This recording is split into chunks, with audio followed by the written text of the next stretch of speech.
যে এদের এই নিষেধাজ্ঞাকে আমরা থোড়াই কেয়ার করি, এদের এই নিষেধাজ্ঞার কোনো গুরুত্বই আমাদের কাছে নেই। আমাদের সামরিক স্বৈরশাসক পাকিস্তানের সময়ে সামরিক স্বৈরশাসক আইয়ুব খান ছাত্রলীগকে নিষেধাজ্ঞা দিয়েছিল, তো সেই নিষেধাজ্ঞাকে আমরা কেয়ার করেছি? মুক্তিযুদ্ধ চলাকালীন সময় আওয়ামী লীগ ছাত্রলীগকে নিষিদ্ধ করা হয়েছে, তো যারা নিষিদ্ধ করেছে তাদের বিরুদ্ধে লড়াই করে বাংলাদেশ স্বাধীন হয়েছে, আমরা স্বাধীনতা আন্দোলনে নেতৃত্ব দিয়েছি। এই বাংলাদেশের অস্তিত্বের সঙ্গেই তো বাংলাদেশ ছাত্রলীগের প্রশ্নটি জড়িত রয়েছে। স্বাধীনতার জন্য, সার্বভৌমত্বের জন্য, মানবীয় মুক্তির জন্য, গণতন্ত্রের জন্য ছাত্রলীগের নেতাকর্মীরা যুগে যুগে সংগ্রাম করেছে, যে কারণে আমরা মনে করি যে আজকে ছাত্রলীগের কর্মীরাও সেই সংগ্রামের মধ্যে রয়েছে এবং এই অপশক্তির দর্প চূর্ণ করে বাংলাদেশের সত্যিকারের গণতান্ত্রিক পরিবেশ, ন্যায় বিচার সঙ্গত পরিবেশ নিশ্চিত করার মাধ্যমেই বাংলাদেশ ছাত্রলীগের নেতাকর্মীরা তাদের ইতিহাস অর্পিত দায়িত্ব পালন করবে।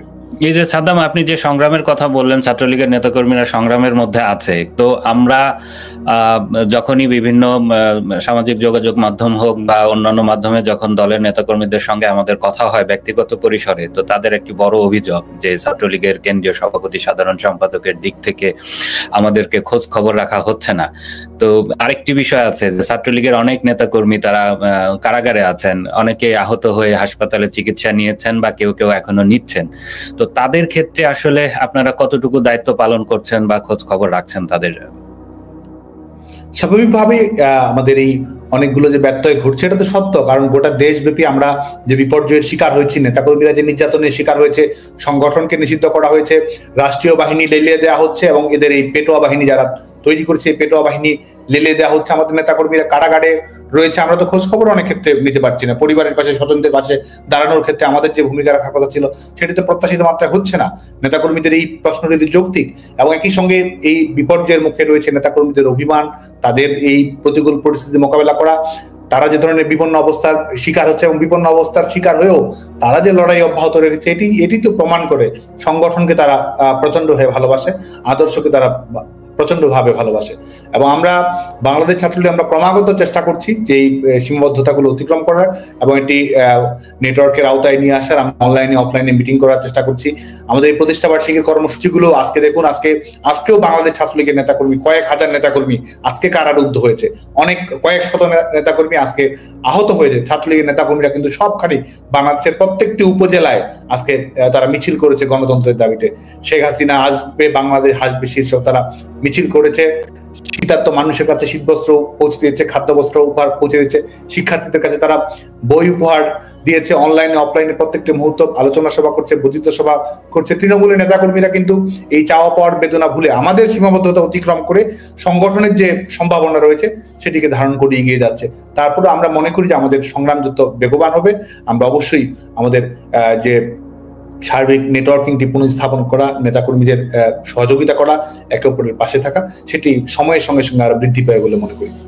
সাদ্দাম, এই যে আপনি ছাত্রলীগের নেতাকর্মীদের সঙ্গে একটি যোগাযোগের কথা বললেন, কিন্তু নেতাকর্মীদের দিক থেকে আমরা যতটুকু রেসপন্স পাই মনে হচ্ছে যে পুরো বিষয়টি এখনো মানে সরকার পতনের 5 মাস হয়ে গেলেও এখনো সেই আগের মতো মানে পুরো বিষয়টিকে আবার যোগাযোগের মধ্যে নিয়ে আসা সেইভাবে হচ্ছে না। তো একটা বিষয় হলো যে ছাত্রলীগ, এই যে একটু আগে আমরা কথা বলছিলাম যে 76 বছরের পুরনো একটি সংগঠন, এটি কিন্তু নতুন কোনো সংগঠন না এবং কিংস পার্টি না যে হুট করে গজিয়ে উঠেছে। তো ঘাত প্রতিঘাত হয়েছে, আপনি নিজেই বলছিলেন যে ছাত্রলীগের উপরে আগেও নিষেধাজ্ঞা এসেছে, ছাত্রলীগ সেগুলো লড়াই করে সে ঘুরে দাঁড়িয়েছে। তো এই যে একটি পোর খাওয়া সংগঠন, দীর্ঘ লড়াইয়ের ধারাবাহিক ঐতিহ্য যার আছে, তো সেই সংগঠনটিকে এসে এখনো নেতাকর্মীদের যোগাযোগের মধ্যে আনতে 5 মাস হয়ে গেছে, পুরোপুরি পারা যাচ্ছে না। মানে অনেকে বলছেন যে তাহলে কি আপনাদের এই খারাপ সময় আসতে পারে বা প্রতিকূল সময় আসতে পারে, এই ধরনের কোনো প্রস্তুতি ছিল না? আপনারা কি ভেবেছিলেন যে আওয়ামী লীগ আসলে সারা জীবন ক্ষমতায় থেকে যাবে, এরকম কিছু?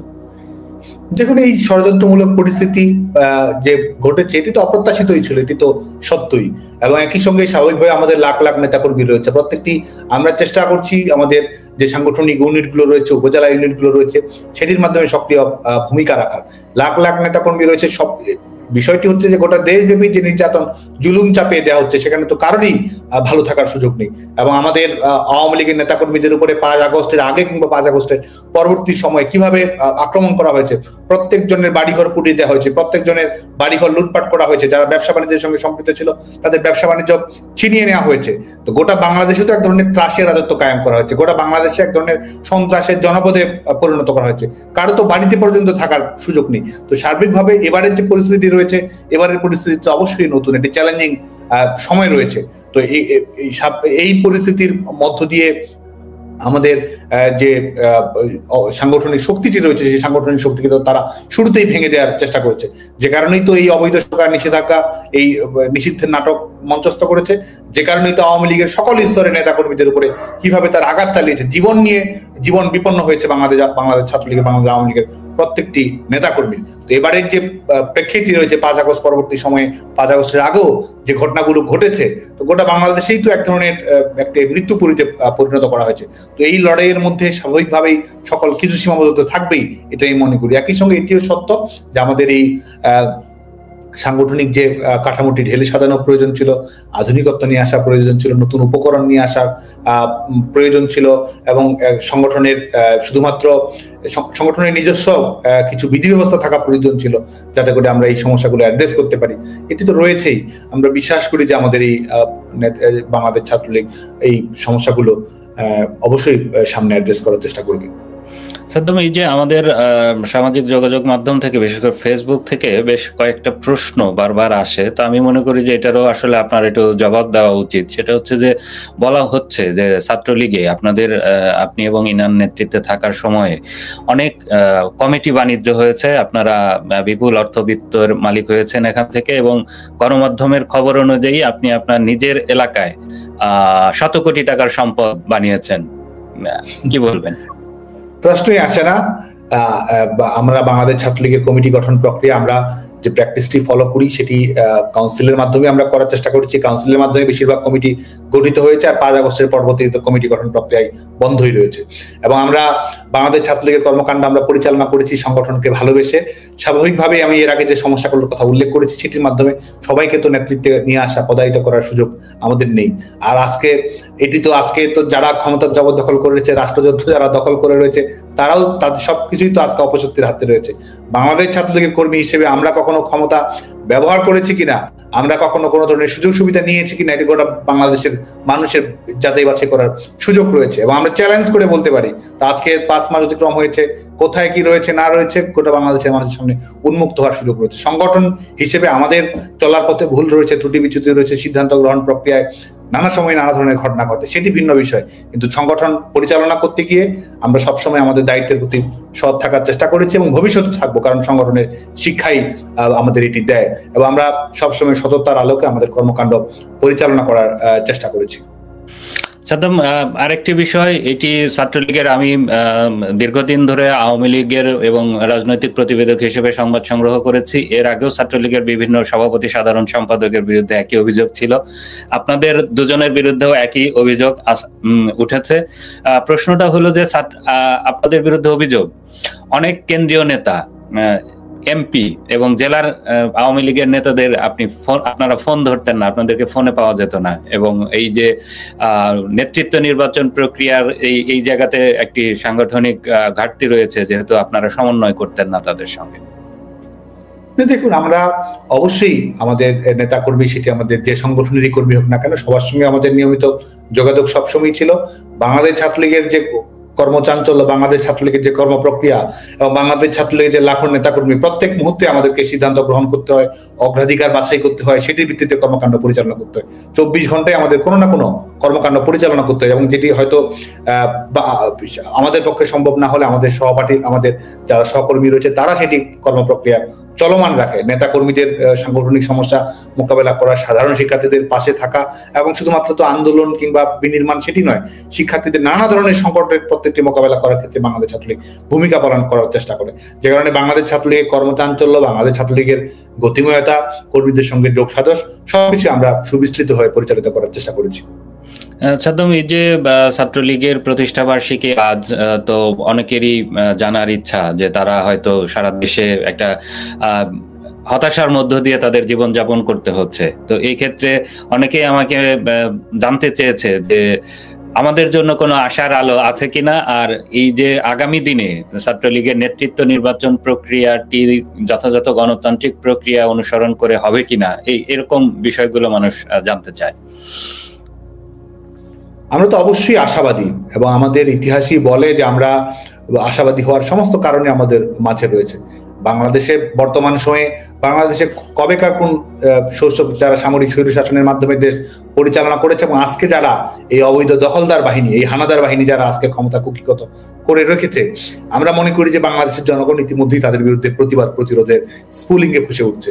বাংলাদেশে যে ধরনের অর্থনৈতিক বিপর্যয় নেমে এসেছে, এটি দ্রব্যমূল্যের ঊর্ধ্বগতি হোক, বাংলাদেশের মানুষের আজকে জীবনের গ্যারান্টি নেই, আজকে জীবিকার গ্যারান্টি নেই, ন্যূনতম স্বস্তি নেই, আজকে কৃষকের সার নেই, সামনে বিদ্যুৎ বিপর্যয় অনিবার্য বিষয়ে পরিণত হয়েছে। বাংলাদেশের মানুষের আয় করার সক্ষমতা, 1 কোটির মতো মানুষ শুধুমাত্র 5 আগস্ট পরবর্তী বাস্তবতায় নতুন করে বেকার হয়েছে। কলকারখানাগুলো সবকিছু ভেঙে পেরেছে, আমাদের রপ্তানি খাত সম্পূর্ণ বিপর্যয়ের শিকার অবস্থার মধ্যে রয়েছে। তো গোটা দেশ তো আজকে এক ধরনের পর্যুদস্ত অবস্থার মধ্য দিয়েই তারা প্রতিপন্ন হয়েছে, এবং এর মধ্যে যারা আজকে ক্ষমতা দখল করছে এবং ক্ষমতা দখল করে সংবাদ মাধ্যম তো পুরোপুরি নিয়ন্ত্রণ করছে, কিন্তু আজ হোক কাল হোক এটি দিবালোকের মতো বাংলাদেশের মানুষের সামনে উন্মুক্ত হবে যে ক্ষমতা দখল করে তারা এই তথাকথিত এই সমন্বয়ক বাহিনী তারা কি করছে না করছে, এটা আজ হোক কাল হোক বাংলাদেশের মানুষের সামনে পরিষ্কার হবে, এবং ইতিমধ্যে সেটি প্রস্ফুটিত হতে শুরু করেছে।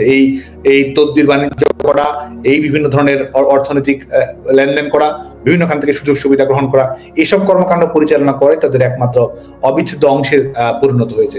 এবং আমরা কবে কোন গণতান্ত্রিক আন্দোলনকে তারা রুদ্ধ করতে পেরেছে বাংলাদেশ ছাত্রলীগের, এবং আমরা বিশ্বাস করি যে বাংলাদেশে আজকে তো আমরা নিজেদের প্রয়োজন, সাংগঠনিক প্রয়োজন সেটি তো নয়, সেটির পাশাপাশি সবচেয়ে বড় যেটি বিষয় রয়েছে, আমাদের সংগ্রাম তো গণতন্ত্রের সংগ্রাম, আমাদের সংগ্রাম তো কুক্ষিগত গণতন্ত্রকে মুক্ত করার সংগ্রাম, আমাদের সংগ্রাম তো অবরুদ্ধ গণতন্ত্রকে মুক্ত করার সংগ্রাম, আমাদের সংগ্রাম তো বাংলাদেশের মানুষের ব্যক্তি স্বাধীনতা, মৌলিক অধিকার, মানবাধিকার প্রতিষ্ঠা করার সংগ্রাম, আমাদের সংগ্রাম তো বাংলাদেশের জনগণের যে ম্যান্ডেট রয়েছে সেই জনগণের ম্যান্ডেট, জনগণের আত্মমর্যাদা ফিরিয়ে দেওয়ার সংগ্রাম, আমাদের সংগ্রাম তো বাংলাদেশের শিক্ষার্থীদের শিক্ষার অধিকার, গণতান্ত্রিক শিক্ষা প্রতিষ্ঠান প্রতিষ্ঠা করার সংগ্রাম, তো আমাদের সংগ্রাম তো বাংলাদেশের নাগরিকদের সঙ্গে ওতপ্রোতভাবে সম্পৃক্ত সংগ্রাম। এবং আমরা মনে করি যে আমরা অবশ্যই এই ফ্যাসিস্ট শোষকের আয়ু অবশ্যই ফুরিয়ে আসছে, আমরা অবশ্যই বিজয়ী হব, এবং জনগণের নির্বাচিত প্রতিনিধিরাই বাংলাদেশ পরিচালিত করবে।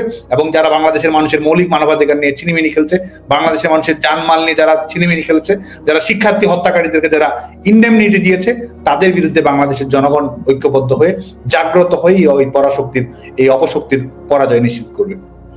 সাদম, আমরা তো অনুষ্ঠানের শেষ পর্যায়ে চলে এসেছি। তো একটি প্রশ্ন আগের অনুষ্ঠানেও অনেকে করেছিলেন, আমি ভুলে গিয়েছিলাম আপনাকে করতে, তো আজকেও এসছে। প্রশ্নটি হলো যে এই যে বৈষম্য বিরোধী ছাত্র আন্দোলনের এখন খুবই প্রভাবশালী নেতা সার্জিস, বলা হয় যে আপনারা দুজন আঞ্চলিকভাবেও একই এলাকার, এবং আপনার অনেক সহযোগিতা, পৃষ্ঠপোষকতা, স্নেহে সে ছাত্রলীগে এক সময় ছিল, এবং পরবর্তীতে সে যে এখন যে তার ছাত্রলীগের বিরুদ্ধে নানান বিষয় খুব জোরালো ভাবে